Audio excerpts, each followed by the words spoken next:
네, 이제 마지막 시간입니다. 마지막 시간. 전 시간에는 한일의 해석법에 대해서 정말 분명하게들 알고 계셔야 됩니다. 한일의 절대 세대주의 전유물 아닙니다. 세대주의 작품 아닙니다. 성경에서부터 나온 거. 목사님들은 이거 분명하게 확신을 갖지 않으면 나중에 이제 공격하는 사람들 있거든요. 그럴 때 대답 못 하는데 제가 한 것대로만 성경 그대로만 딱 얘기를 하면 오히려 그 사람이 입을 다물게 돼 있어요. 꼭 기억하세요. 자, 마지막 네 번째 시간에는 미래적 해석법에 대한 부분을 제가 한번 다시 정리를 해드릴게요. 미래적 해석법의 중요성이라고 제가 제목을 붙일게요. 마지막 시간에. 미래적 해석법은 종국사적 해석법이라고도 불러요. 박수환 박사님 보면 이제 독일어로 막 써놨는데 내가 독일어 읽지를 못해서 어쨌든 이렇게 됐습니다. 이 미래적 해석법은 간단하게 말하면 계시록의 내용 자체가 임박한 종말, 그러니까 예수님이 재림하시기 직전에 일어나는 것이다라고 보는 것이 미래적 해석법이에요. 이게 기본 정의예요. 다시 한번 말씀드릴게요. 미래적 해석법은 뭐냐? 예수님 재림 직전에 일어날 사건으로 요한계시록을 본다. 이게 미래적 해석법의 이게 정체성이라고요. 그런데 미래적 해석법은 온건 미래파와 극단적 미래파가 있다 그랬죠. 여러분 잘 지식적으로 정리를 하셔야 돼요. 온건 미래파와 극단적 미래파가 있는데 온건 미래파를 우리가 역사적 전천년주의라고 그러고요. 극단적 미래파를 세대주의 전천년이라고 부릅니다. 개념을 정리하셔야 돼요. 무엇이든지 간에 공부할 때는 개념을 잡으세요. 개념을 분명하게 정리를 하고 들어가셔야 돼요. 이 개념이 정립이 안 되면 나중에 말을 하면 막 혼란이 와요. 왔다 갔다 해요.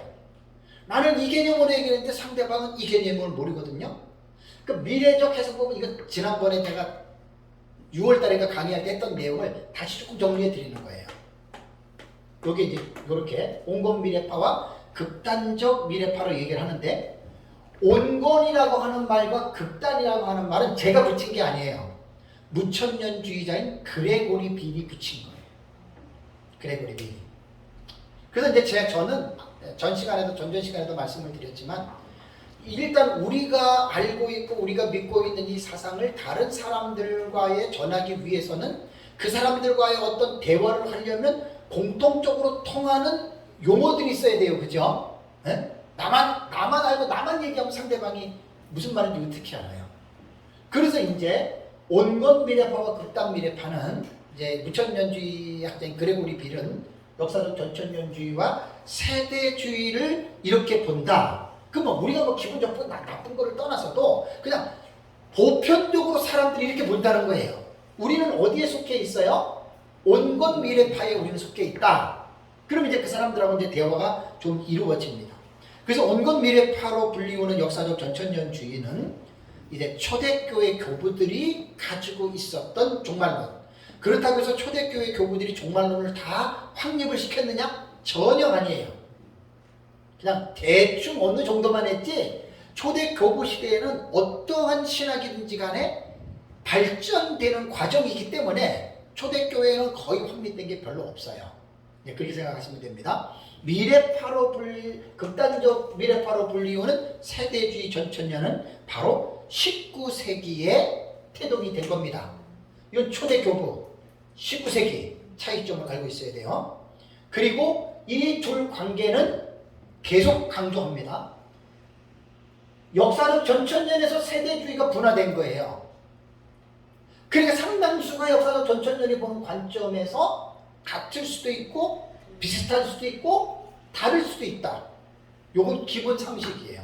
항상 이거를 인식하고 살아야 됩니다. 그러면 요거를 딱 지우고 요 개념이 정립이 됐으면 조금 더 깊이 들어오면 미래적 해석도 다양성이 있습니다. 어느 정도로 다양할까? 미래적 해석법의 정의는 계시록 4장 혹은 6장 이후의 내용이 예수님의 재림 직전으로 일어날 것으로 해석한다는 것이 미래적 해석법의 이게 원래 정의예요. 또다시 기억하셔야 돼요. 그런데 이 미래적인 해석법도 한 가지로 통합된 게 아니에요. 이게 온건 미래파인 역사적 전천년과 극단주의파인 세대주의 전천년의 차이가 있음에도 불구하고 이번 시간에는 역사적 전천년설에서만 말을 할게요. 제가 세대주의는 여기서 지금 말 안 합니다. 역사적 전천년 안에서 다양성이 있어요. 자, 첫 번째는 절충주의 미래적 해석법이 있습니다. 참 이거 잘 여러분들 기억하셔야 돼요. 왜 제가 전전 시간에도 무천년이라고 다 똑같지 않고 전천년이 다 똑같지 않느냐? 근데 이거를 책들을 보시면 이게 나와요. 자, 역사적 전천년의 이 정체성은 텍스트를 이게 되게 중요해요. 본문을 읽을 때 역사적 전천년주의자는 어떻게 읽는다 그랬어요? 문자적 해석을 우리는 중요시하고 그렇다고 다 문자로 하면 세대주의가 되는 건데 상징으로 해석은 상징으로 해요. 왜냐하면 요한계시록에 상징적인 그 용어들이 많잖아요. 그거를 잘 그러니까 이제 이게 뭐냐면 문자로 해석할 거는 문자로 해야 되고 상징으로 해석은 상징으로 해석해야 되는데 문자로 해석할 것을 상징으로 하고 상징으로 해석할 것을 문자로 하면 어떻게 되겠어요? 완전히 반대죠. 요한계시록은 딱 문 열고 다 이래요. 서로가. 자, 3년 6개월. 문자로 볼 때는 3년 6개월이죠. 상징으로 아까 얘기를 했잖아요. 권성수 교수님 같은 경우. 전 3년반, 후 3년반을 3년 6개월을 그러니까 이거는 우리가 딱 볼 때 딱 보면 규칙이 있어요, 없어요? 없잖아요. 우리는 정확하게 3년 6개월 딱딱 떨어지는데 똑같이 전 3년반, 후 3년반 용어를 갖다가 쓰면서도 그 예수님 초림부터 십자가의 죽음, 죽음부터 재림 이게 지금 비교가 되면 이게 언밸런스가 나잖아요. 뭐라 할 필요는 없어요. 아, 저렇게도 보는구나. 이제 그렇게 보는 거죠. 근데 역사적 전천년주의 중에 절충주의의 미래법은 뭐냐면 이게요. 문자적인 해석을 중요시하면서도 상징으로 해석하는 것은 역사적 전천년의 성경을 해석하는 이 그 어떤 특징이라고 그랬습니다. 그런데 사건을 해석할 때 있죠. 텍스트북 사건을 해석할 때 미래적 해석법을 따르는 절충주의자들은 과거주의, 역사주의, 이상주의, 미래주의를 다 포함합니다. 참 이거 보셔야 돼요. 이거 분별하기가 힘들어요. 이거 진짜 분별하기가 힘들어요. 한 가지 정체성이 있어요, 없어요? 없는 거죠. 타이틀은 뭐예요? 미래적 해석이라 그래요. 어디에 속해 있다 그래요? 전천년에 속해 있다 그래요. 그 아까 제가 처음에 딱 강의 시작할 때 역사적 전천년의 정체성에서 요한계시록을 언제 일어나는 사건으로 예수님 재림 직전 이렇게 하잖아요. 정체성에서 벗어났죠? 놀라운 사실을 말씀드릴까요? 우리나라 전천년주의자 박윤선 박사님의 주석을 보면 여기에 속합니다. 절충주의, 미래적 역사적 전천년주의예요. 절충주의. 근데 박윤선 박사님뿐만이 아니라 지난번에 내가 사건의 해석에서 종합적 해석법을 말할 때 지금은 세계의 그 흐름이 어떻다 그랬어요? 종말 흐름이? 사건을 해석할 때는 거의 다 절충주의예요. 이렇게 갑니다. 그러니까 여기는 참 놀라운 게 뭐냐면 전천년, 무천년, 세대주의 이런 거 별로 안 따져요. 무슨 말인지 아시겠죠? 그래서 제가 절충주의 사건의 해석법에서 말씀드릴 때 장점은 뭐예요? 옛날처럼 막 하나만 갖고 싸울 때는 막 피터지게 싸웠는데 그것은 많이 감소가 됐어요. 단점은 뭐예요? 뚜렷한 정체성이 없어요. 기준이 없어요. 요것도 여러분들이 간파하셔야 돼요. 지금 거의 지금 세계적인 종말론 흐름입니다. 절충주의 때 말씀드렸잖아요. 유명한 무천년 전천년주의 해석가들이 다 지금 이거 따지고 있어요. 그러니까 절충주의 미래적 해석법은 상당히 넓어요. 프레임이. 이게 현실이에요. 두 번째는 뭐냐면 온전한 철저 미래주의. 이거 제가 좀 용어를 만든 거예요. 온전하다는 말씀 속에는 긍정적인 면이 있어요. 그죠? 철저라고 하는 말은 어느 한 부분에 딱 고착이 됐다는 의미가 있어요. 미래주의는 미래주의인데 온건하면서도 철저함. 요 철저는 내가 어디서 힌트를 얻었냐면 그레고리 빌이 말한 것 극단 온전 거기서 나오고 철저라고 하는 말씀 속에는 먼저 개념 정리를 할게요. 철저라고 하는 말은 뭐냐면 한 일의 해석법을 따른다 이렇게 생각하면 돼요. 자, 앞에서 말씀드린 절충주의 미래 해석법은 한 일의 해석을 해요? 안 해요? 안 해요. 해도 아까처럼 마음 놓고 늘려가지고 해석을 하죠. 철저라는 말 속에 한 일에는 문자 그대로 본다 이거예요. 우리는. 그래서 아까도 말씀드린 대로 한 일의 7년의 해석을 하면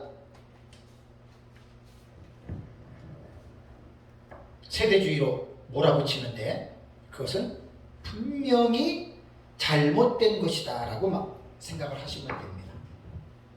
다음에 이거 1번이에요.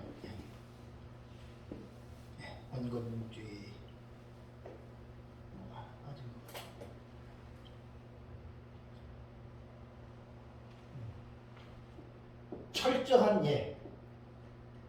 철저한 미래주의 두 번째가 요게 이제 들어가는 거예요. 철저한 미래주의 해석법은 철저라는 말 속에 한 일회가 들어가는 거예요. 한 일회. 요 해석법은 딱 한 일회의 해석법을 딱 고수하는 거예요. 그래서 철저한이라고 하는 형용을 한 거예요. 철저하다. 이게 한일의 해석법 이렇게 하는 거예요. 여기에서 이제 온전한 철저 미래주의가 있고 두 번째는 극단적인 철저 미래주의가 있어요. 그래서 아까 내가 세대주의는 뺀다 그랬는데 여기서는 이제 요 극단적이라고 들어갈 건 요거는 세대주의로 보면 돼요. 우리가 지금 말하는 거는 온전한 철저 미래주의입니다. 그러니까 미래주의는 딱 두 가지가 있는 거예요. 그래서 역사적 전천년 안에 들어가 보니까 와 이거 진짜 뭐 그래서 제가 그러잖아요. 어느 장단에 춤을 춰야 돼요? 네? 분명히 미래주의 그러면 예수님 재림 직전에 종말적으로 보는 게 미래주의인데 거의 많은 수의 전천년주의자들이 이게 절충주의 미래 해석법을 좀 따르고 있는 거예요. 섞여 있는 거예요 이게. 그래서 이제 저희 같은 경우는 뭐지요? 철저한 미래주의로 보는 거예요. 한일에. 그러면 이제 뭐 히폴리투스나 이레네우스 같은 경우는 여기에 속한다고 보는 거예요. 저는.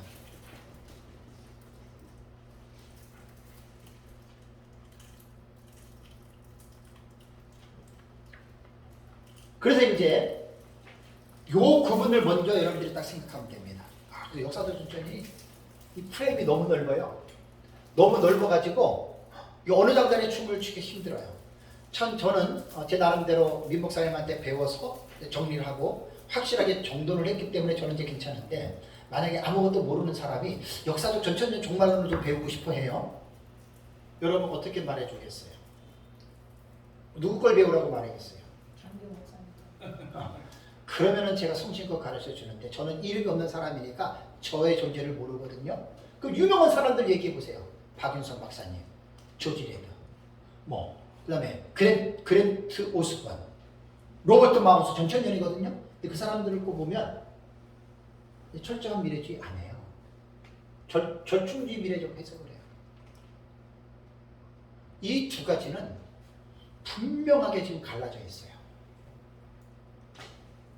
다만 전천년, 무천년에 대한 주장은 예수님 재림한 후에 천년왕국이 있느냐? 그러면 전천년이고, 예수님 재림하기 전에 신약시대가 천년왕국이다. 그럼 무천년이에요. 그거는 양보 안 하면서도 나머지는 뭐 헤롯, 옷 입은 여인, 뭐 두주민, 뭐 13마사천 이거는 다 나름대로 그냥 절충주의에서 가는 게 절충주의.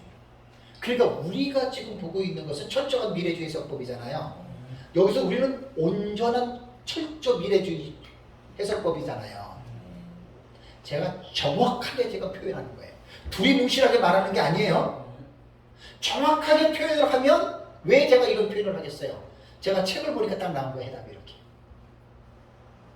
그럼 우리가 이렇게 절충주의 미래적 해석법으로 하자. 그러면은 뭐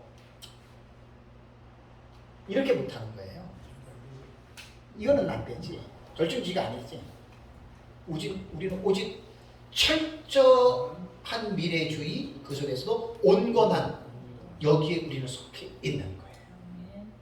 그러니까 이러한 개념 정리들을 분명하게 해야 됩니다.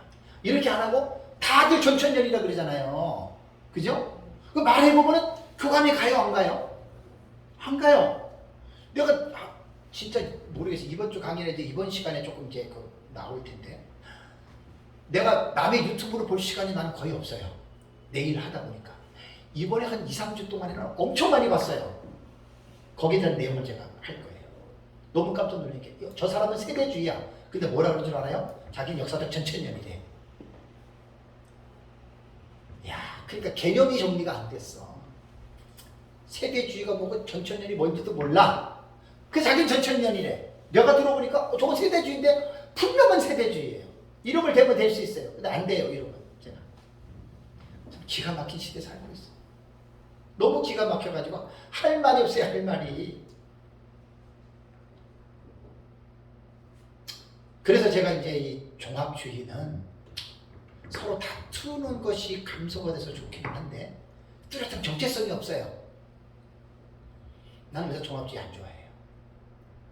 그냥 과거는 과거, 미래는 미래, 이상주의는 이상주의, 그 다음에 역사는 역사. 분명한 어떤 정체성을 가지고 있단 말이에요. 분명한 정체성을 막 섞어버리면 이거는 셀 수 없는 여러분 해석 나오는 거 아시죠? 예? 이것저것 막 섞어버리면은요, 말도 못하게 나옵니다. 나는 그런 건 싫어요. 분명한 어떤 하나의 정체성들을 살리는 것들이 저는 좋다고 저는 생각을 합니다. 그래서 이제 세대주의 같은 경우는 뭐 늘 이야기하지만 뭐 세대주의자들은 듣기 싫어도 들어야 됩니다. 제 얘기가 아니라 거의 전천년, 무천년에서 거의 다 세대주의를 볼 때 하는 얘기도 똑같은 얘기를 하는 거예요. 새로운 얘기를 하는 게 아니라.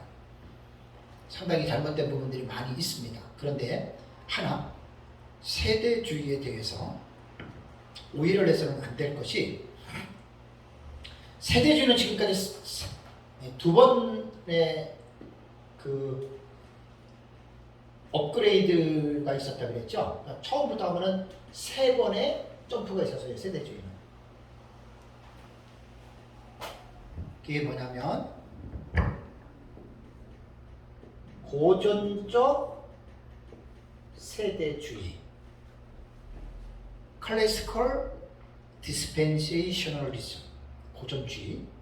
이 고전주의는 세대주의 초기의 세대주의를 만든 존 넬슨 다비와 1909년에 미국의 스코필드 관주 성경을 만든 스코필드, 그 다음에 달라스 신학교를 세운 체이퍼, 이 사람들이 고전적 세대주의에 들어가는데 요 사상이 문제가 제일 많아요.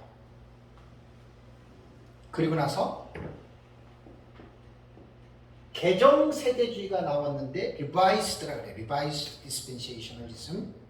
리바이스드 개정이라고 하는 말은 찰스 라일리, 존 왈부드, 드와이트 펜터코스트, 이런 사람들이 1950년에서 1970년대까지 찰스 라일리 같은 경우는 신학자예요. 우리 옛날에 신대원 다닐 때 신학 찰스 라일리 거 가지고 배웠어요. 우리 학교에서. 제시 라일리 찰스 라일리. 제시 라일리. 그러니까 찰스 라일리 해가지고 제이는 모르겠지만 그 신학 그 학자로서 유명한 사람이에요. 우리 그 신대원 다닐 때 우리 그거 공부했어요. 김기경 교수님 그거 하더라고. 근데 그때 난 세대주의가 뭔지도 몰랐거든. 그러니까 이제 이런 것들을 목사님들이 신학적인 딱 이 분별을 할 수 있어야 돼요. 무조건 배우는 게 아니라. 다음에 이제 점진적 세대주의.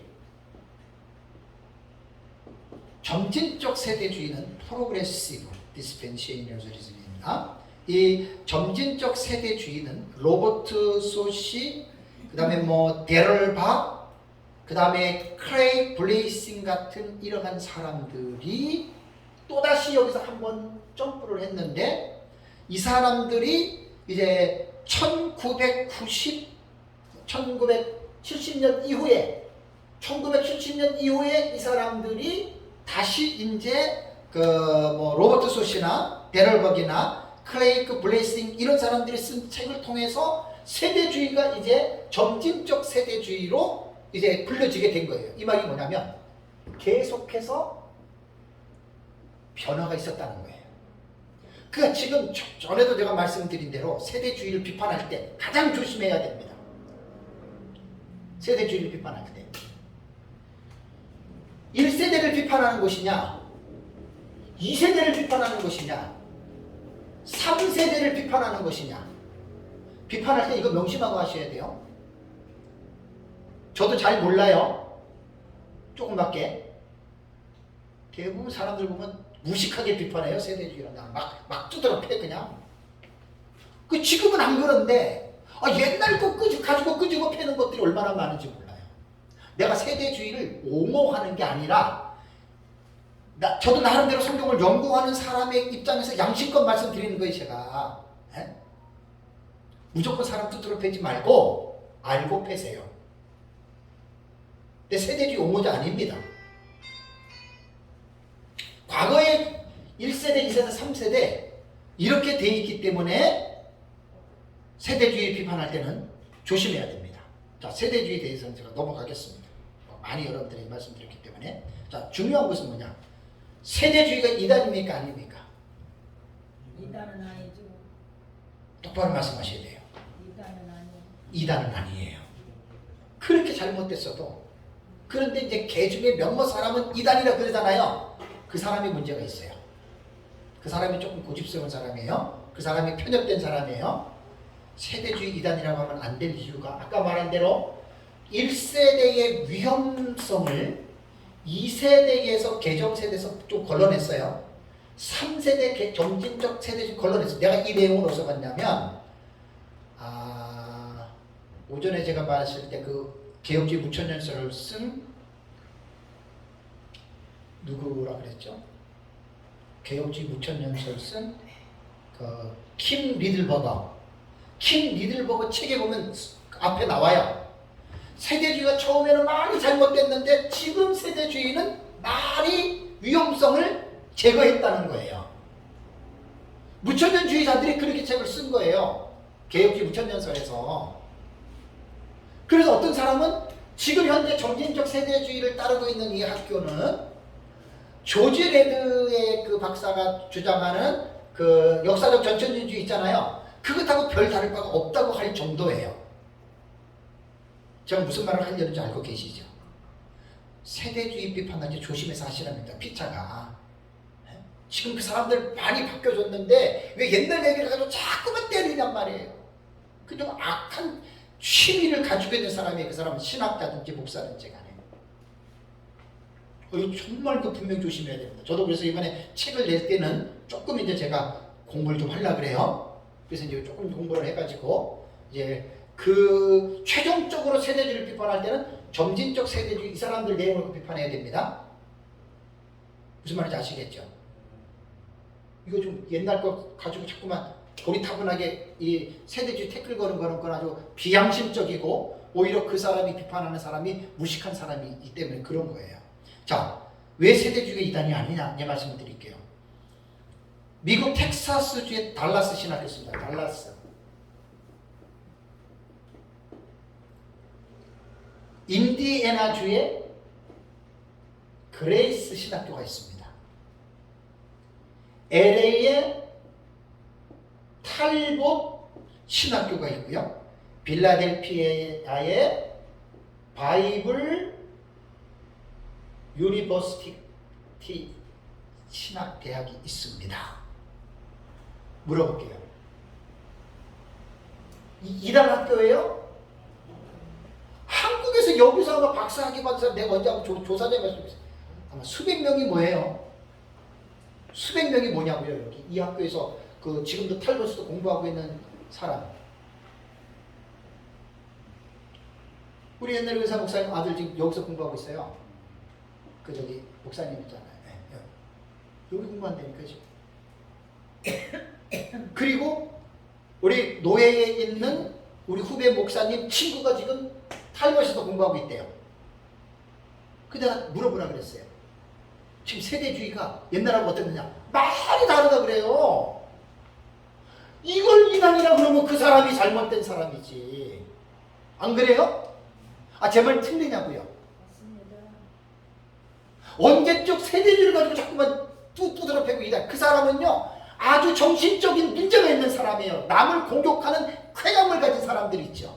학자들 중에 그런 사람들이 있습니다. 목사들 중에 그런 사람들이 있습니다. 꼴통들. 남 두드려 패는 것 쾌감을 느끼면 그 사람 정신 문제가 있는 거죠. 달라스 그레이스 탈버 바이블 유니버시티가 지금 세대주의 신학교란 말이에요. 미국에. 이걸 이단이라고 말을 해요? 말이 됩니까? 안 됩니까? 이단이라고 말하는 그 사람이 편협적인 사람이고 그 사람이 못된 사람이지. 아주 교만한 사람이지. 그래서 저는 세대주의를 두둔할 마음 없어요. 두둔할 마음 없어요. 분명하게 잘못된 거는 잘못된 근거를 가지고 해야 돼요. 저도 이제 그래서 조금 조심스러운 게, 나도 세대주의 막 얘기를 하잖아요. 저도 지금 헷갈려요. 이거 보고 이거 보고 하는지. 이번에 제가 쓰는 책에는 그래서 제가 조금 더 연구를 해서 책은 남는 거니까 될 수 있으면 제가 실수를 안 하려고 그래요. 그러면 오늘 이번에 강의하는 것은 뭐냐면 이제 이 내용입니다.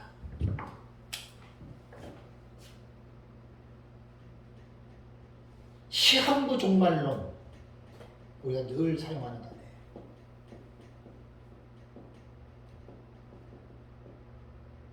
사이비 종말론자들. 이 사람들의 특징이 뭐예요? 종말론은 종말론인데 앞에 수식된 게 시한부, 사이비. 시한부라고 하는 말은 의미는 뭐냐면 예수님의 재림을 딱 정해놓는 거예요. 그 시한부예요, 그 사람은. 이단이죠. 예. 사이비, 완전히 요한계시록을 막 캐계망치게 가르치는 것. 이거 다 이단님에서 종말론입니다. 그러면 시한부 종말론과 사이비 종말론이 어떤 신학의 체계에서 나온 줄 아세요? 이거 여러분 알면 기가 막힙니다. 놀랍게도요. 시한부 종말론자들과 사이비 종말론자들이 주장하는 종말론의 내용을 보면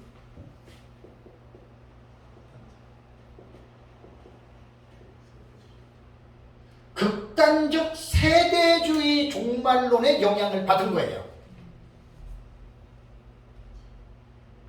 제 얘기가 아니라 침신대 그 무슨 교수님이죠? 침신대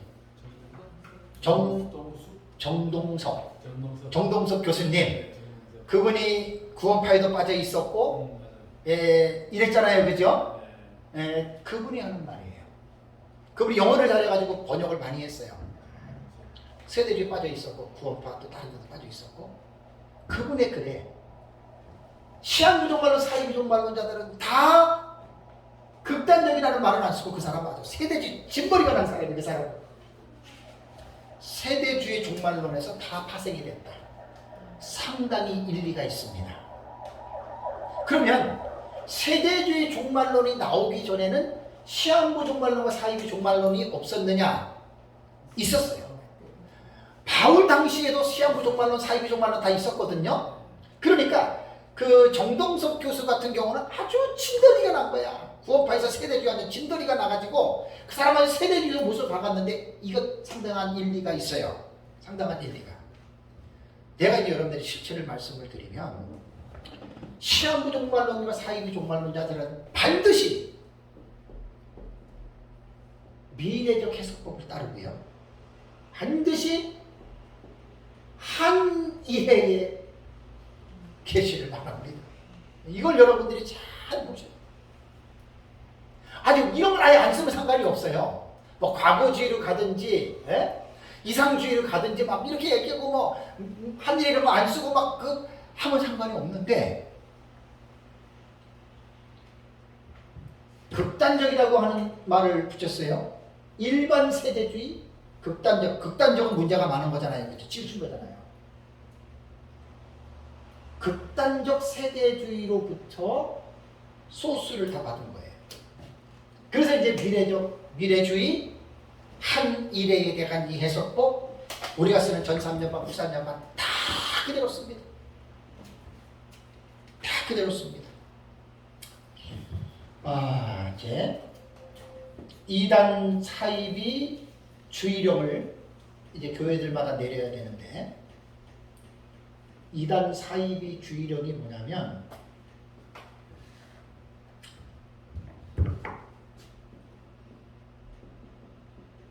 말씀 보존 확해 들어보셨죠? 말씀 보존 확해가 누구예요?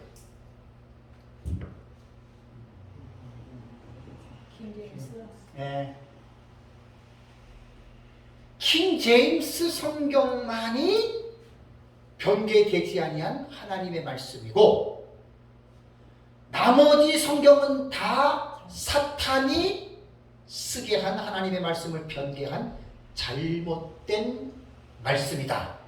고로 킹 제임스 성경이 자기들의 속에 붙어 있지 않고 일반 제도권 교회 속에 붙어 있는 사람들은 이단이다. 지옥 간다. 이게 말씀 보존 학회에서 주장하는 거예요. 말씀 보존 학회 창립한 사람이 이송호 목사거든요. 2022년 1월 달에 돌아가셨어요. 이분. 우연히 내가 이제 인터넷 들어가서 봤어요. 이번에 이제 그분들은 돌아갔다고 말고 죽었다고 그래요. 죽었다 그래요. 죽었습니다. 이거. 이성호 목사님 1월 달에 죽었더라고. 1월 달에. 1월 달에 이분은 죽으셨고. 근데 사망하셨고 여기에 이성호 목사님과 오래전에 함께 살겠던 사람이 누구냐면은 정동수 사랑침례교회 인천에 이 사람 출신이 여기 출신이에요. 지금도 정동수 목사 그 설교를 유튜브를 들어보면 완전히 이 사람은 완전 고전적 세대주의. 이분은 제가 볼 때 완전 고전적 세대주의예요. 완전한 세대주의입니다. 제가 볼 때는 아마 고전적에 속할 것 같아요. 근데 지금 왜 제가 이 말씀을 드리냐면 제가 한 3주 동안 유튜브를 많이 봤다 그랬잖아요. 지금 내가 그거 보고 지금 정리한 거예요. 왜? 이번 강의 때문에 하나님이 그 보게 한 것 같아요. 시간 엄청 투자했어요. 나 원래 그런 거 웬만한 거 안 봐요. 시간이 없어서. 근데 상당히 이제 이번 시간은 도움이 되는 게 이성호 목사와 정동수 목사가 한 3, 4년 전에 싸웠어요. 헤어졌어요. 항상 이단들의 특징은 뭔 줄 아세요? 싸우고 나서 깨끗한 줄 아세요? 뒤끝이? 다 서로를 향해서 총질해. 계속 지들끼리 물고 뜯다가 이단이거든요. 말씀 보존 학회가 이단이라고 누가 그랬어요? 개인이 한 게 아니에요. 여러분 요거 구분할 줄 알아요? 성서 침례회, 성경 침례회. 글씨 다르죠? 어떤 차이인 줄 아세요? 나도 이번에 알았어요. 성서 침례교회는 건전한 침례교단이에요. 성경 침례에는 요 사람들이에요. 이번에 알았어요. 제가 이번에 유튜브에서 막 서로 피 튀기면서 싸우는 걸 보고 내가 알았어요. 서로가 다 나쁜 놈 막 치고 받더라고. 그러니까 보니까 이게 그래서 내가 아는 거지. 내가 이 사람 알 시간이 없었어요. 꼭 성경 침례를 씁니다. 제가 이 말씀을 드리냐면 요즘은 한국 사람들이 70%가 애나 어린이를 떠나서 휴대폰 없이 못 살아요. 휴대폰이 개인의 PC잖아요. 유튜브, 와, 뭐 궁금하세요, 사모님? 목사님, 뭐 궁금하세요? 안 나와요. 다 나와요. 별의별 게 다 나와. 궁금하세요 치면 다 나와요?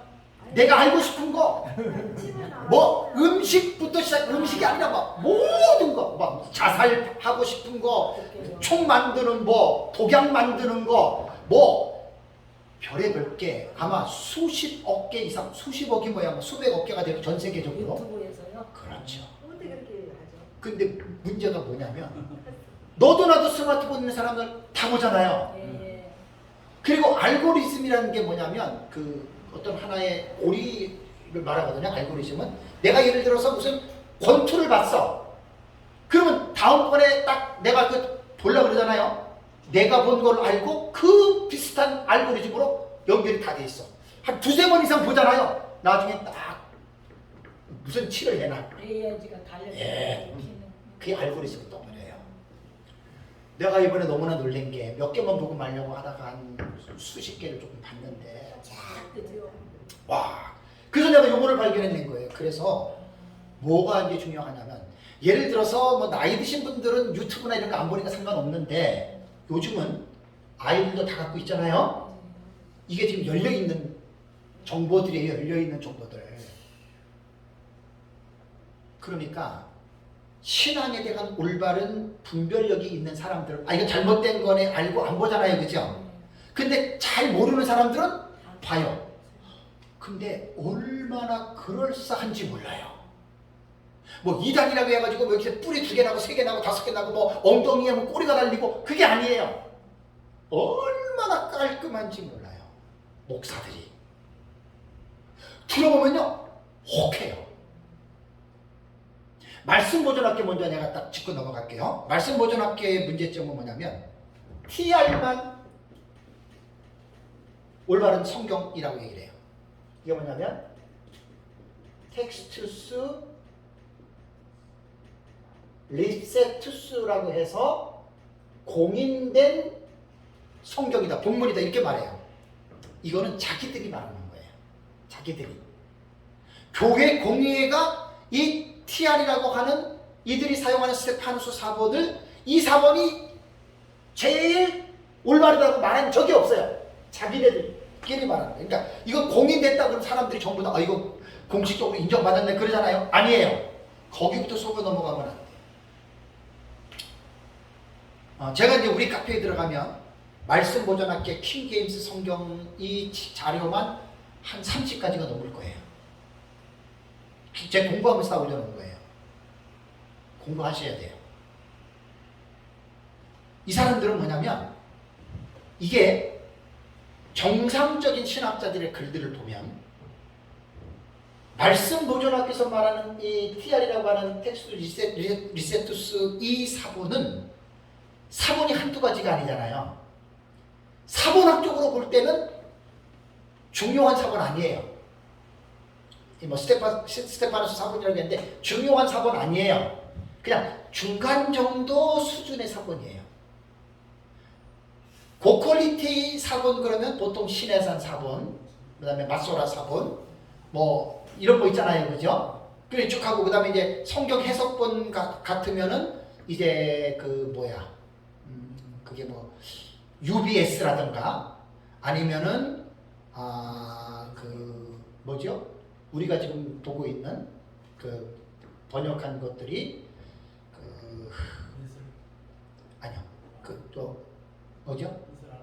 예? 네슬 알란트. 네슬 알란트가 지금 29편까지 나오거든요. 그러니까 네슬 알란트하고 UBS 같은 경우는 해석 사본이 해석. 사본들을 모아가지고 해석한 거. 오히려 그게 훨씬 더 난데 이 사람들은 지금 그러한 스테판 4번이라고 하는 그 허접한 거예요. 4번 앞쪽으로 볼 때. 그렇다고 무시하진 않아요. 우리가 인용해야 할 거는. 근데 이 사람들이 문제가 뭐냐면 킹 제임스만 옳다는 거예요. 킹 제임스만. 그래서 이제 왜 이단 정죄를 받았냐면 독단성과 아집성과 공격성이에요. 이것만 옳아? 그러면 괜찮아. 끝까지 붙여가면서 어떻게 하면 공격을 하잖아요. 제도권 교회에 있는, 한국에 있는, 세계에 있는 모든 교회들은 자기네들 빼놓고 변개된 성경을 보고 있으니까 구원받지 못한다. 지옥간다. 그러니까 공격을 하는 거예요, 이 사람들이.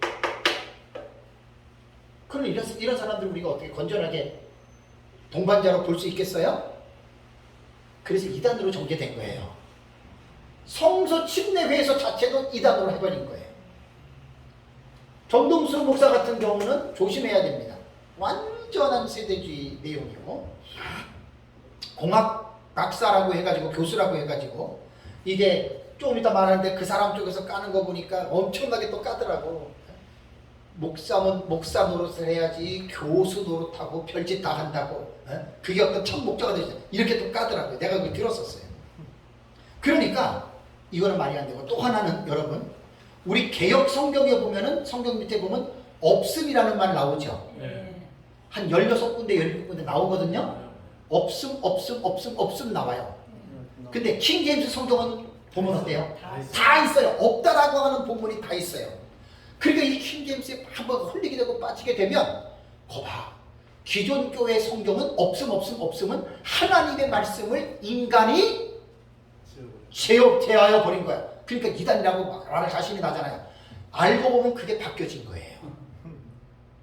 자, 요한일서 5장 6절 7절 보면요. 요한일서 5장 6절 7절에 보면은 한국 우리 개역 성경에는 이는 물과 피로 임하신 자니 곧 예수 그리스도시라 물로만 아니요 물과 피로 임하셨고 증거하는 이는 성령이시니 성령은 진리니라 이렇게 번역을 했잖아요. 근데 킹 제임스 성경에는 말씀 모전학교에서 나온 성령은 이는 성령이니 성령은 진리이시기 때문이다 해놓고 뭐가 있냐면 이는 그게 이제 7절에 들어가는 말씀이에요. 우리 성경이 없다고 하는 게 이는 해놓고 하늘에서 증거하시는 이가 세 분이시니 아버지와 말씀과 성령이요 이 세 분은 하나이시니라. 이게 없다라고 해서 자기네들 사본에는 있어요. 그럼 이 내용을 보면은 맞는 말이에요. 맞는 말이에요. 그러니까 킹 제임스 성경에 빠진 사람들 맞아. 이렇게 중요한 아버지와 말씀과 성령이 세 분이 하나인데 삼위일체를 우리 기존 성경에는 일부러 빼버렸대. 그러니까 뭣도 모르는 사람들은 이렇게 주장하는데 빠지잖아요. 그죠? 맞아. 와, 없음. 이거 진짜 엄청난 잘못을 했겠구나라고 이렇게 말을 합니다. 그러면서 말씀보존학교에서는 기존 교회, 제도권 교회에서는 성경의 이러한 중요한 것들을 막 인위적으로 제해버렸기 때문에 그 사람들은 하나님의 말씀을 스스로 제하여 버렸기 때문에 계시록 20장 같은 경우는 저주받는다 그랬잖아요. 이렇게 말하는 거예요. 이게 말씀 보존학계 홍보 팜플렛에 나온대요. 과연 그럴까요? 그것이 궁금하다. 과연 그럴까요? 그렇다면 당연히 우리도 킹 제임스 성경만 봐야죠. 그런데 학자들의 말을 들어보면 R.C. 스프롤이라고 하는 박사가 있어요. 요건 우리 카페에 제가 공부하면서 그 인터넷에 있는 글을 갖다가 제 카페에다가 한 지난주 올려놨거든요. 거기에 읽어보시면 스프롤 박사가 뭐라고 얘기를 하면 웃긴 게 사본이 신약 성경 사본이 몇 개인 줄 아세요? 지금까지 발견된 게 6,000개, 7,000개예요. 근데 그 중에 쪼가리, 종이 쪼가리, 반 쪼가리 그것도 사본 하나로 집어넣어요. 그 수많은 수천 개의 사본 중에 없음이라고 하는 킹 제임스 성경에 들어가는 성경 있는 거 있잖아요. 그거는 수천 개의 서너 개밖에 안 돼요. 나머지 모든 사본에는 그게 진짜 없어요. 무슨 말인지 아세요? 그럼 감이 오죠? 그럼 킹 제임스 성경 스테판 사본은 뭐예요? 없는 것을 필사자들이 집어넣은 거야. 그게 인위적으로 집어넣은 거예요. 16, 17군데를.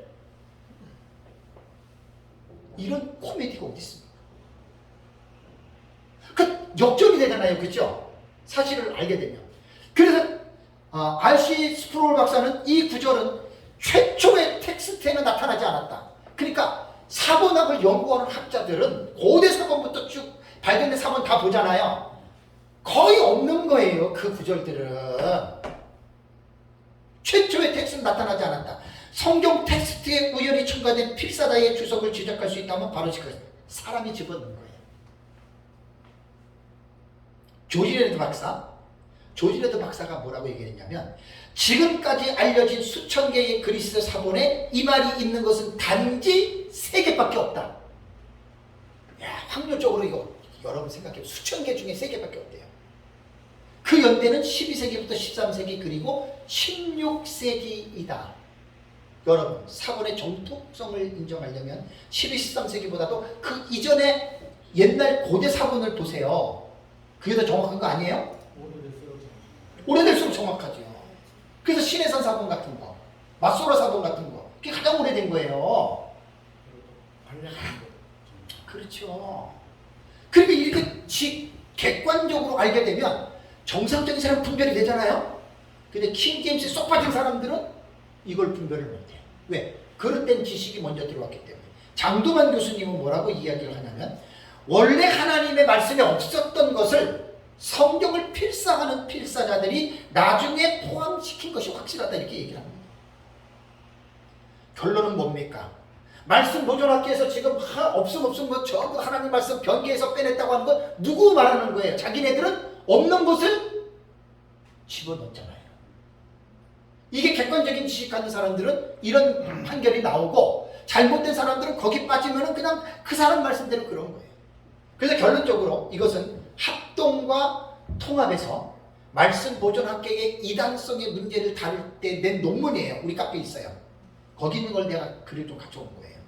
그래서 결론적으로 뭐라고 얘기를 하냐면 한글 킹 제임스 성경은 이송호 목사가 개인적인 의욕을 가지고 이것저것 사용해 편집해 만든 조잡한 번역본입니다. 킹 제임스 성경은. 이송호 버전에 불과하다. 근데 그 사람들은 뭐라 그래요? 이것만 다야, 이것만. 원본이 제일 가깝다. 이거를 교회 성도들한테 여러분 가르쳐 주셔야 돼요. 그리고 말씀 보존학계 이송호 목사는 칼빈주의를 이단으로 봅니다. 칼빈주의 이단이에요.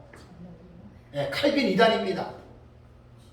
그런데 이 사람을 연구한 사람들의 글을 보니까 이송호 목사 마음속에는 칼빈주의에 대한 증오심이 엄청나요. 근데 왜 이게 엄청난 줄 아세요? 이송호 목사 책에는 그에게는 유일한 대스승이 하나 있어요. 외국에. 그 사람이 러크만입니다.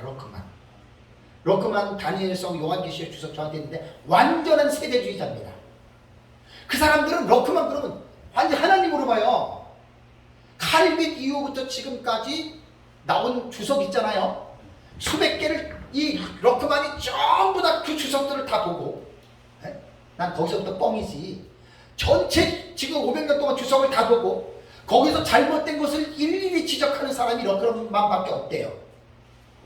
그러니까 이송호 목사가 볼 때는 신적으로 추앙할 수밖에 없는 인물이 되잖아요. 그죠? 근데 우리가 볼 때는 웃긴 사람이야. 왜?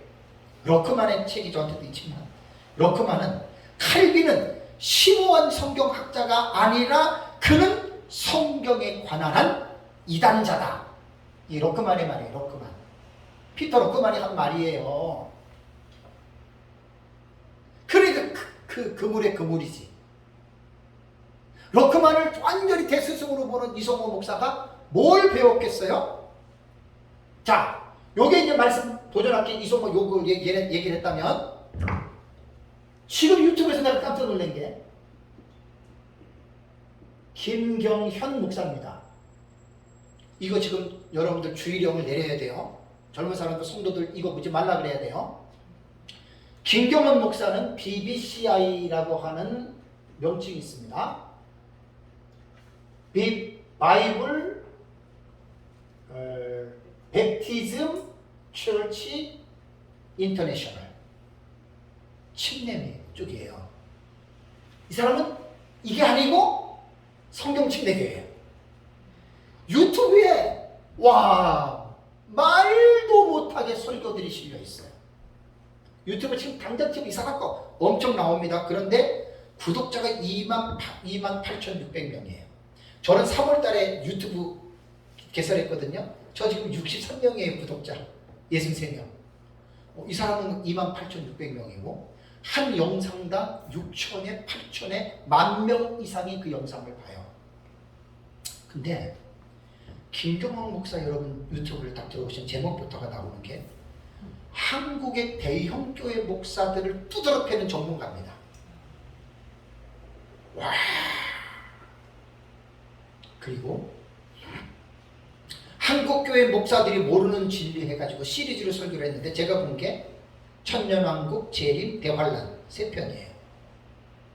들어봤는데 완전히 이 사람들은 극단적 세대주의입니다. 지금 점진적 개정 세대주의, 점진적 세대주의는 아니고 제가 볼 때는 고전적 세대주의 머물러 있는 사람들이에요. 그러니 유튜브 함부로 봤다가 이 사람 말 들어보면 시원한 말들이 꽤 많이 나와요. 우리가 봐도 대형교회 잘못하는 죄 짓는 거 많거든요.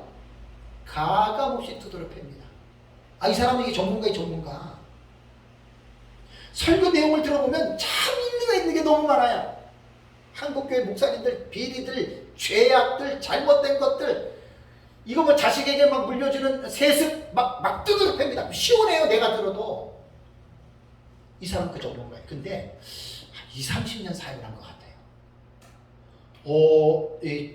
다른 사람들한테, 교인들한테 얘기를 해야 돼요. 이 김경연 BBCI, 그건 저 사람은 극단적 세대주의라고 말씀해줘야 되고, 여기 계열에 또 나오는 사람은 누구냐면은 지금 현재 한국 목사 평론 시리즈라고 하는 시리즈 설교를 지금 하고 있어요. 이 사람이 이진모라고 하는 사람인데 명함 직함 하나도 안 나옵니다. 댓글을 보고 알았어요. 이진모 형제님 감사합니다. 감사합니다. 조금 더 보니까 이 사람이 현직 의사예요. 이 사람들 미국 LA에 있는 거예요. LA 미국 로스앤젤레스에 사는 사람들이에요. 그 교회 하고 있는 사람들이에요. 이 사람은 제가 캐치한 것이 지금 23명을 지난주까지 한 내용이 24명을 매주 했는데 이 사람이 김경은 목사 밑에 있는 사람이에요. 성도예요. 침례교회는 신학 안에도 회중파 정치이기 때문에 성도들이 인정하면 안수 줘요. 목사할 수 있어요. 그게 침례교 회중 정치예요. 장로교는 장로 정치고 감리교는 감독 정치예요. 다 그런 어떤 데인데 교회 정치가 그렇게 중요한 게 침례교는 회중 정치예요. 이 사람이 지금 첫 번째는 누구를 평론했냐면 김기성 목사, 용산 청파교회 알지요? CBS 잘잘거 감리교 목사. 이 멋있게 나온 사람 있잖아요. 이 사람을 자유주의 신학자, 인본주의자다 이렇게 두드러 폈어요. 그냥 들어보면 나중에 말씀드릴게요. 두 번째는 김학철, 연세대 기독교 교양학과 교수이죠. CBS에 잘 나오는 사람. 이 사람을 두 번째 평론했고, 세 번째는 가수 박진영 있죠. 박진영 씨 그 세대주의예요. 구원파예요. 왜? 거기 지금 사람들이 얼마나 모이는 줄 아세요? 노래도 안 끝은 그거 돌아다녀. 거기 지금 교회 사람들 엄청 모여요 지금. 이거를 지금 이진모라고 하는 사람이 평론을 했어요. 다음에 네 번째는 다니엘 김 목사, 예수 세대 운동. 이 사람. 5회째는 누구냐? 사랑의 교회 오정현 목사. 6번째는 브라이언 박 목사. 7번째는 데이비드 차형규 선교사.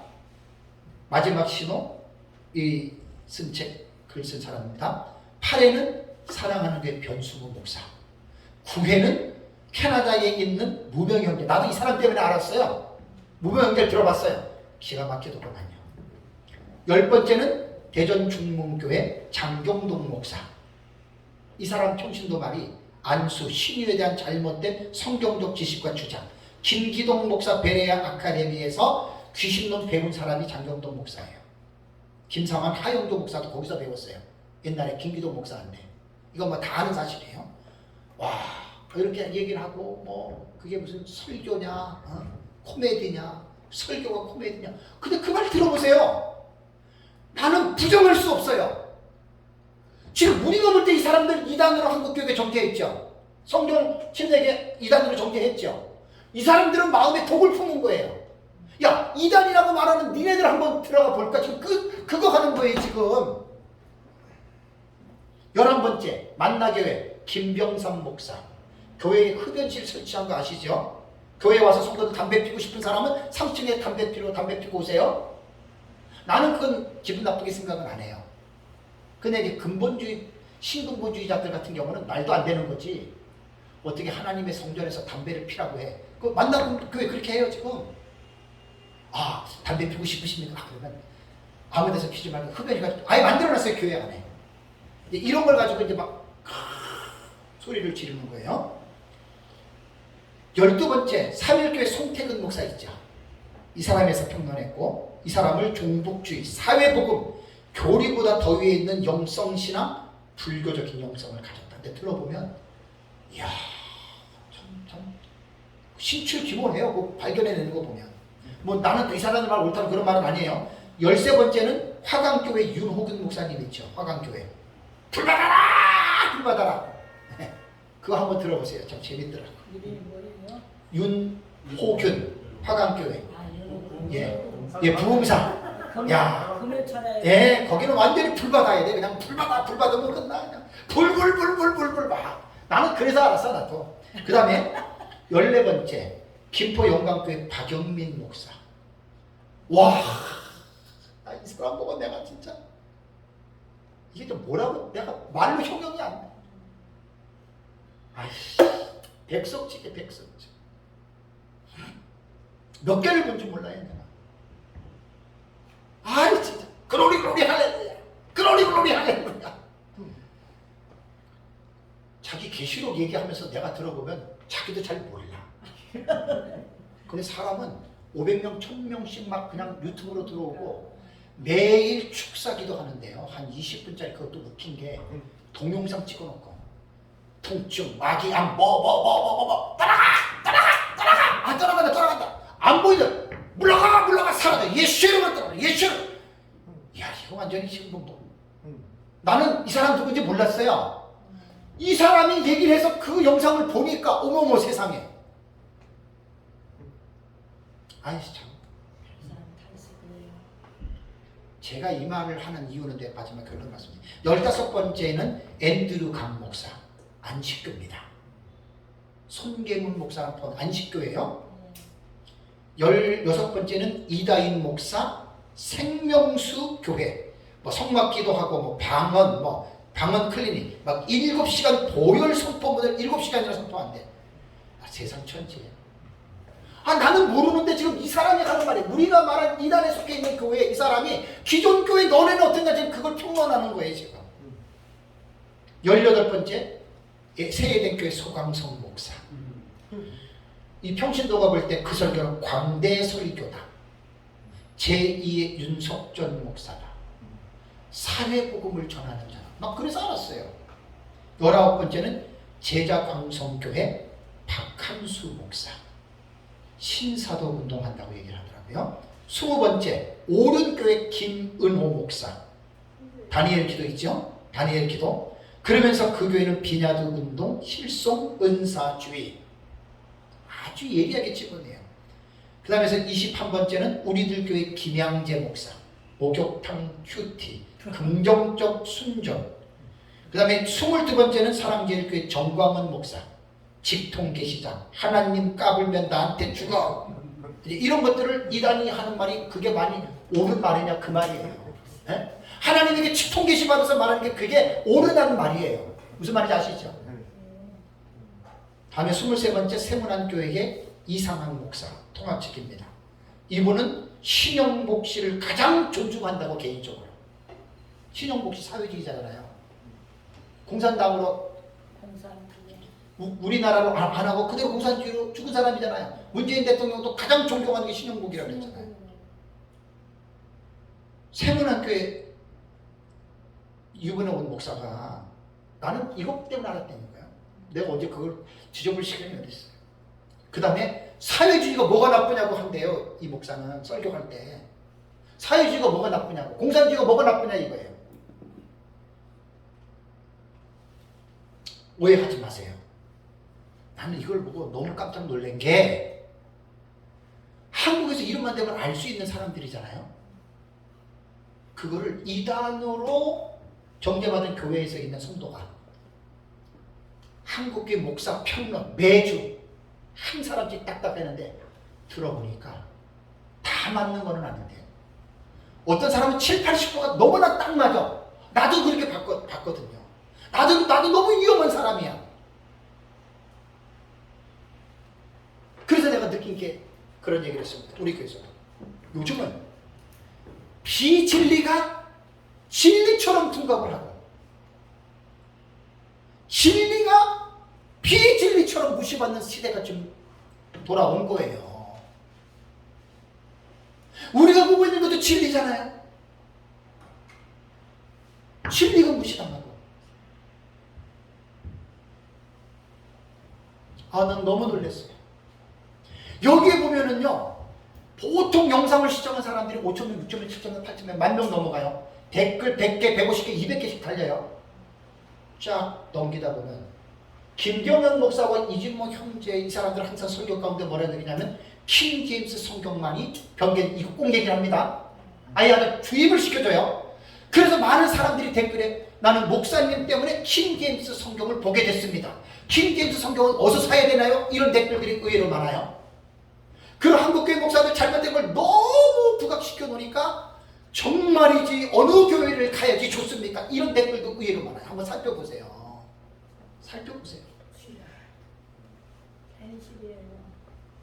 현실이니까 이게.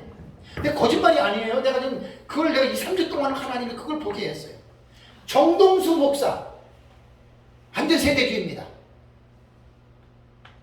이분은 개정도 아니고 점진적인 것도 아니에요. 이분은 완전히 클래식 초기 거기에 빠져있는 사람이에요. 당신이 직접 그걸 했다고 얘기해요. 뭐를 했다 그래요? 성경 같은 거, 성경책을. 아이고 자기가 해도 뭐 자기가 뭘 똑똑해서 보겠어요. 그냥 세대주의자들 보고 했지. 그리고 내가 몇 번 들어봤거든요. 아니, 저도 학교에서 킹제임스를 한번 샀어요. 저도 킹제임스 있어요. 성경 샀어요. 예. 가르쳐야 되니까. 근데 우리는 그러잖아요. 킹제임스 성경 잘못했다고 우리는 안 해요. 그죠? 킹제임스 성경 이단은 우리는 안 하잖아요. 우리는 봐요. 수십 개의 번역본 중에 우리도 저도 봐요. 저도 설교할 때 가끔 인용할 때 해요. 제 책에도 킹제임스 성경 그 베드로후서에 보면은 물질이 떠나가고 해서 킹제임스 성경은 그 타버리고를 불살라져 버리라고 번역했거든요. 그런 건 잘한 거예요. 좋은 것이 좀. 예, 이렇게 하면 되는데 그 사람들은 극단적이잖아. 이거 외에는 다 틀린 거잖아. 그리고 그렇게만 말하는 게 아니라 이단이고 지옥 간다 그러잖아요. 얼마나 무서운 사람들입니까? 마지막으로 손괴문 아시죠? 손괴문. 이야, 참. 이 사람 이거 주의력을 내려야 됩니다. 교회들마다. 안식교는 시한부 종말론이에요. 1884년에 예수님 재림한다고 예언했다가 재림 안 했잖아요. 예수님 공중 재림했다. 이미 불발된 무리들이거든요. 손괴문 목사는 유튜브 구독자가 몇 명이냐? 13만 명이에요. 저는 63명이에요. 13만 명! 이 사람 혹시 설교 들어봤어요? 유튜브에서? 네, 많이 들었어요. 와, 생긴 것부터가 어때요? 아니, 누가 거기를 빠졌더라고요. 그래서 저도 두어 번 듣고 얘기를 하려고. 아, 그랬구나. 네. 그래서 제가 지금 경계력을 말씀을 드리는 거예요. 빠질 수밖에 없잖아요. 기가 막히게 말해요. 짝짝짝짝. 지식도 대단합니다. 아, 똑똑해요. 칼빈주의, 알비니안주의 5대 교리 있잖아요. 튤립 짝짝이에요. 영상 수준이 네, 기가 막혀. 완전히 전문가 수준이에요. 다니엘 뭐 이런 거. 다니엘 그 기가 막혀 못 따라가요. 네. 나는 지금까지 한국 교회에서 종말론을 그 전자 칠판이나 네. 하는 것 중에서 그렇게 사는 사람 처음 봤어요. 네, 똑똑해요. 손괴문이 이 사람 지금 40대 후반 50대 들어가기 전인데 말도 못해요. 근데 이 사람의 설교를 내가 보면 목사가 타락하는 이유라고 하는 영상이 계속 뜨거든요. 내가 40분, 50분 다 들어봤어요. 처음에 딱 보면은 옛날에 인천에서 그런 말이 있었죠. 어느 청도 집사가 아들을 낳았는데 고등학교 때 DNA를 검사해보니까 목사 DNA가 99.9%죠. 근데 이제 나중에 이제 남편이 그걸 알아가지고 어쩌고저쩌고 하니까 뭐라 그래요? 목사한테 인터뷰를 하니까 자기는 안수기도 해준 것밖에 없다 그러잖아요. 그 말이 뭐예요? 안수기도 했는데 유전자가 들어가서 임신했다. 그 말이잖아요. 자, 일반적인 사람들 그 말 들으면 어떻게 생각해요? 야, 진짜 안수기도 하면 성령 역사하면 동정역이 되는구나. 그렇게 생각해요? 자, 요런 말을 얘기를 해요. 또 하나, 목사가 교회에서 성폭행을 했어요. 그리고 인터뷰를 하고 뭐라고 그러냐면 목사는 남자 아니냐? 그런 얘기들을 말로만 하는 게 아니라 영상으로 탁 올려줘요. 한 10분, 15분 해놓고 뭐라고 얘기를 하냐면 목사나 성도들이나 이러한 엄청난 죄를 지금 교회에서 짓고 있는데 목사의 잘못도 아닙니다. 성도들의 잘못도 아닙니다. 깜짝 놀랐어요. 이 사람이 뭔 말 할까 들어봤더니 신학이 잘못된 겁니다. 뭔 말이죠? 안식교는 우리로부터 이단 정죄받고 있잖아요. 그러면 지금 그렇게 기존교회의 목사 성도들이 잘못된 걸 뭐가 잘못된 거예요? 신학을 잘못 배웠기 때문에 그런 짓을 한다 그 말이에요. 그럼 이 사람이 말하고자 하는 말은 뭐예요? 안식교 이단인 우리가 잘못된다고 하지만 당신들은 신학이 잘못해서 이렇게 된다. 아주 고차원적이에요. 저 신재 목사는 지옥이 없다 그래요.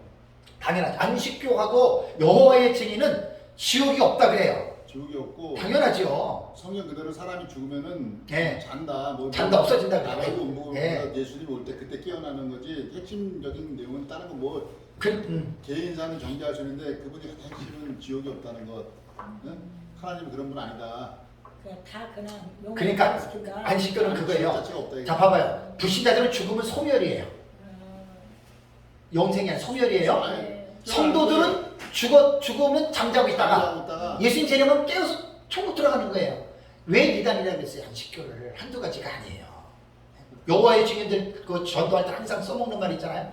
지옥 얘기하면 어떻게 사랑의 하나님이 지옥을 만들 수 있겠어요? 그래서 내가 옛날에 한 10몇 년 전에 서울역에서 그래가지고 이 지옥을 사람아 그랬더니 막 화가 나가지고 아니 지옥 없다는 사람인데 왜 화를 내요? 아 웃기잖아요. 아 내가 한번 그랬어요. 소리 뺏길러 버렸어요. 이 사람들이 자기 혼자 지옥 갈 것이지 그냥 그러니까 막 화를 내면서 가더라고요. 그래서 그 사람 초짜예요, 초짜. 지옥이 없으면 복음 네, 지옥 없다는 사람이 왜 화를 내요? 복음 전할 필요가 없죠. 그 다음에 손계문 목사가 한 말이 어떤 교회를 가야 할까? 제목들도 기가 막혀. 그러면서 참교회와 거짓교회를 구분하는 7가지 기준. 그래서 우리에게 권사님하고 집사님한테 난 이런 거 다 보내요. 나는 설교에서 신학적인 거 이런 거 나는 많이 강조하거든요. 목사님들은 하는 거 그대로 합니다. 제 아내가 증인이에요. 나는 그대로 우리 교회 성도들 몇 명 안 되지만 그대로 합니다. 그러면서 그 영상을 보면 안식교의 냄새는 하나도 안 나요. 정말 산박하게 참된 교회의 모습을 딱 말해줘요. 요거는 선전용이에요. 그 다음에 사이비로 몸살을 앓는 유튜브. 내가 우리 교회에서 몇 주 전에 늘 얘기를 했거든요. 유튜브 잘 봐야 된다고. 아 근데 어느 날 갑자기 봤더니 이건 손예문 목사가 말한 거야. 웬걸요? 유튜브 함부로 보면 큰일 난다 이 말이에요. 이런 거 지금 제 하는 말이. 그래서 제가 비진리가 진리처럼 돼요. 진리가 비진리처럼 되는 이 세상에서 도대체 무엇이 옳고 무엇이 그른지를 여러분 누가 그걸 분별할 수 있겠어요? 그리고 또 하나는 안 봤지만 내가 보려고 킵해 놓은 게 있어요. 한국교회와 대한민국 국민께 삼가 말씀드립니다. 송계문 목사 설교 제목이에요. 제가 이거를 보면서 너무나 내가 큰일 났다. 아까 조 목사님 얘기를 했잖아요. 송계문 유튜브 보고 빠져들었다고. 그 사람이 한두 사람이 아니에요 지금. 많은 사람들이 성경에 대한 역사 신학이나 내가 이제 제 아내한테 얘기를 했어요. 참 안타까운 게 원어만 잘했다면 진짜 이거 또 완전 왕막이 되겠어. 근데 원어는 잘 못해. 그냥 내용상으로 다 예. 성도들은 빠져 들어간다니까요. 그러니까 단어 정도만 몇 개 이렇게 쓰니까 그러니까 이제 이 친구가 원어만 어느 정도 하잖아요. 이건 완전히 진짜 블랙홀 되겠어요. 역사적 교리 뭐 이런 거 다니엘서 역사, 신학, 교리 요한계시로 뭐 기가 막히게 실력 대단합니다. 네, 그래서 성도들한테 얘기를 해줬어요. 성경에 그게. 바로 제가 하고 싶은 말이 이 시간에 그거예요. 네, 나는 안 보고 나는 잘못했다고 알고 있는데 성도들 중에 모르거든요. 모르죠. 그 사람 그 영상 보세요. 기가 막히게 편집하고요. 와, 생긴 것은 내가 뭐 배울 점 많다니까요. 그 아이고. 가르치는 웬만한 목사인데 성경 읽고 쓸데없는 목사보다 네. 100번 1000번 나요. 네, 교리적으로 기가 막히게 배울 점도 있다니까.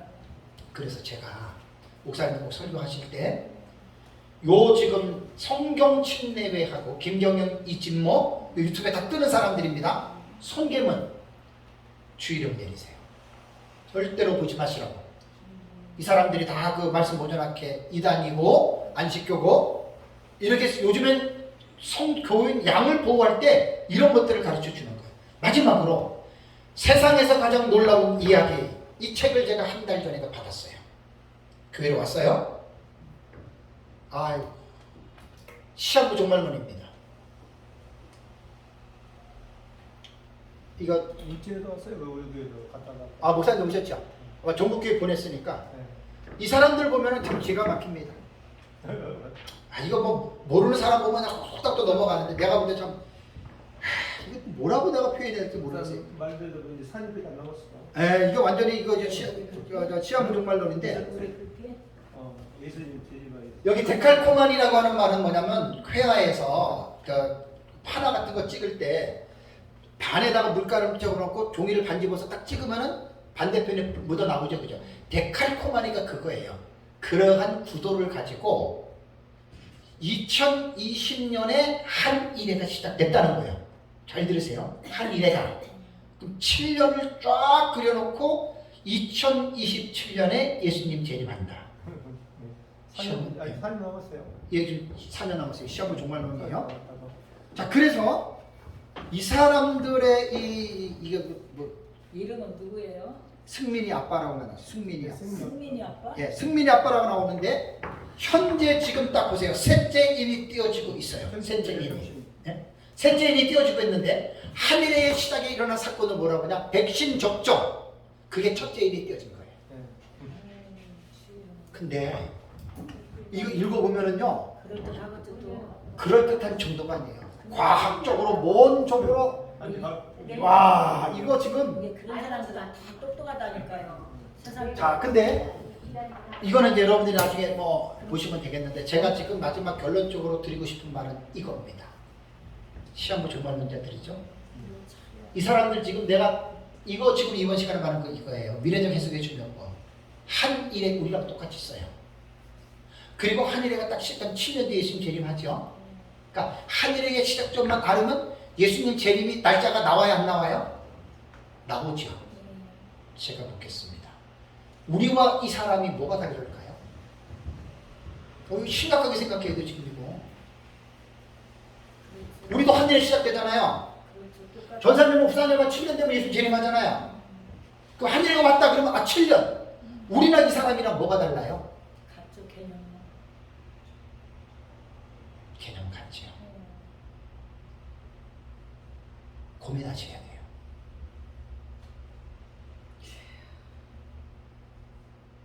한일의 해석도 함부로 배우지 마시려니까 제가. 우리는 이 사람이랑 다를 게 뭐가 있냐고요.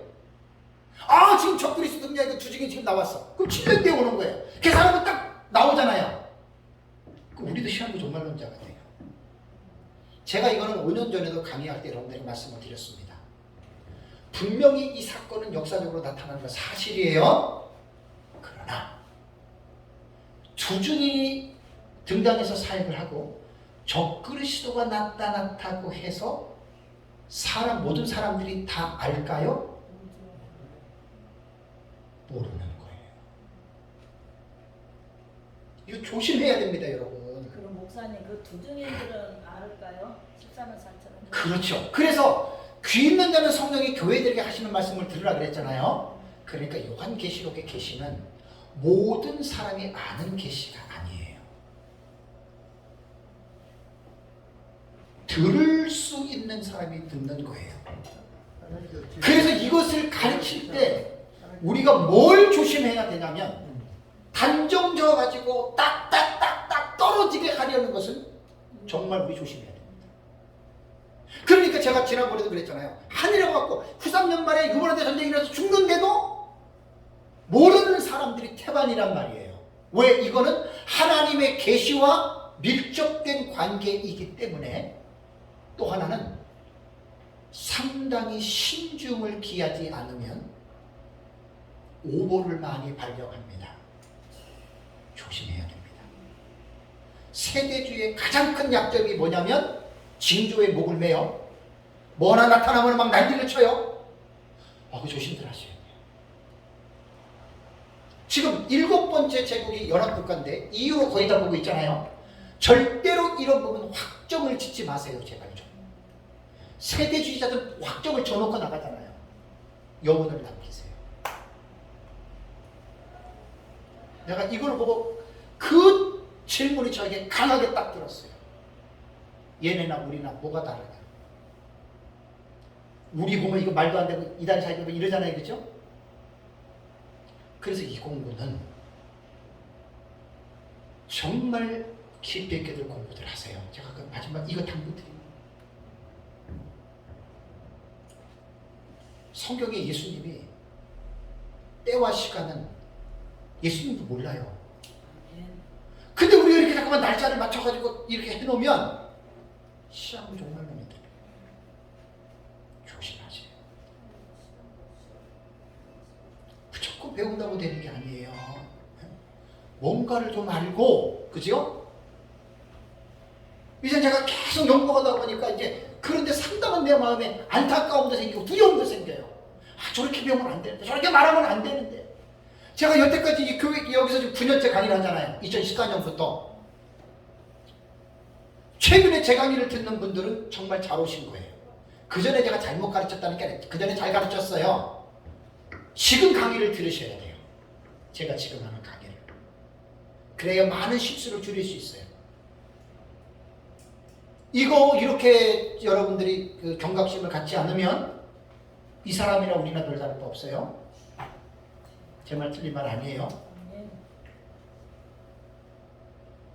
기도 많이 하시고 성경을 깊이 있게 연구하세요. 저라도 다 깨달은 거 아니에요. 민목사님이라고 다 깨달아서 이렇게 해놓은 거 아니에요. 계속해서 계시를 성경 전체를 통해서 솔라 스크립투라 뿐만이 아니라 토타 스크립투라 전 성경이에요. 전 성경의 빛 아래에서 다시 계시를 깊이 있게 연구하지 않고 그냥 배운 대로 머물러 있으면 잘못될 가능성도 있다고 하는 우리는 지금 그런 위험성을 갖고 있어요. 저희도 하나의 숙제입니다. 그래서 함부로 막 적당히 막 배워가지고 카더라 이렇게 말하는 것은 내가 이번에 저걸 보고 엄청나게 내가 도전을 받았어요. 가르치는 입장에서 상당히 제가 조심스러워야 돼요. 잘못 가르쳐놓으면 큰일 납니다. 잘들 배우셔야 됩니다. 1차적으로는. 그리고 연구를 깊이 하셔야 돼요. 다 같이 기도하겠습니다.